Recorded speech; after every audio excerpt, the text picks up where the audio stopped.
The rain came heavy that evening in Yoba. Chidi, a young tailor, ran outside to cover his sewing machine before the flood reached his small shop. Water rushed along the street like a restless river. Thunder roared far away. A sleek car stopped nearby. A woman stepped out, barefoot and soaked, clutching a handbag. Her umbrella was useless.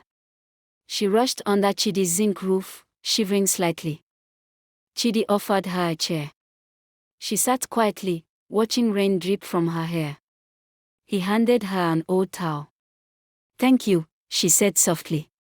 "I'm Amoka." The lights went out. Chidi lit a candle, its flame trembling in the wind. He kept sewing, his fingers calm. Amoka watched, fascinated. "You work through anything," she said. He smiled. "Tailor no get weather." When the rain stopped, her driver returned.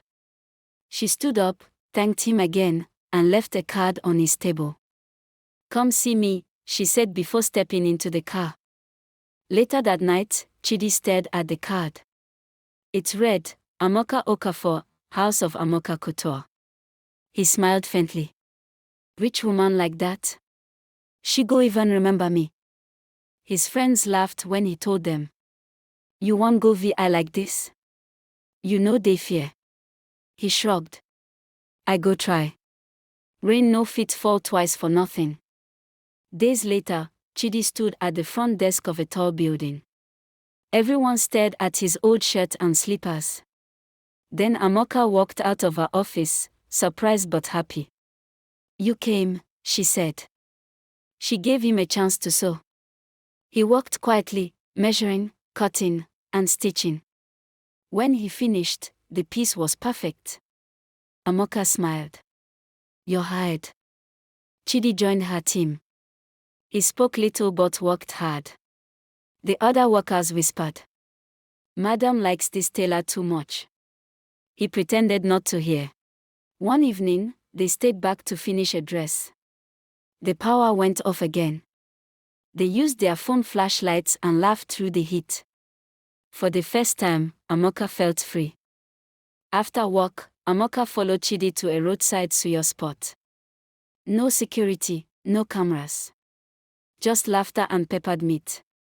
The night breeze carried soft rain again. "Seems rain follows us," she said. The next day, Chidi gave her a small Ankara purse he had made. "For luck," he said. She opened it, smiling. "You're full of surprises." Rumors spread. Workers stared. Her fiancé, Tunde, found out. "Who is this tailor?" he shouted. Amoka said quietly, "He works harder than anyone I know." The big fashion show arrived. Chidi's designs were the highlight of the night. The crowd applauded. Amoka looked at him proudly from across the stage. The next day, a newspaper photo showed them laughing together. The caption read, "Madam Amoka's secret designer." Ton stormed into her house. "You're ruining your name for a common tailor." She shouted back, "He sees me, not just my money." After that, things changed. She avoided him at work. Their conversations became short. Chidi felt it. Every stitch he made felt heavier. One evening, he left a note on her desk, "Thank you for believing in me." The next morning, his chair was empty. Amoka stood in the quiet design room. His scissors were gone. The silence broke her heart. Outside, thunder echoed again. She drove to Yoba, but his shop was locked. "He go Enugu," the neighbor said. "Start new life there." In Enugu, red dust coated Chidi's shoes as he built his new shop. He smiled at passing customers, though his eyes often drifted to the clouds. Months later, a parcel arrived, Amoka's handwriting.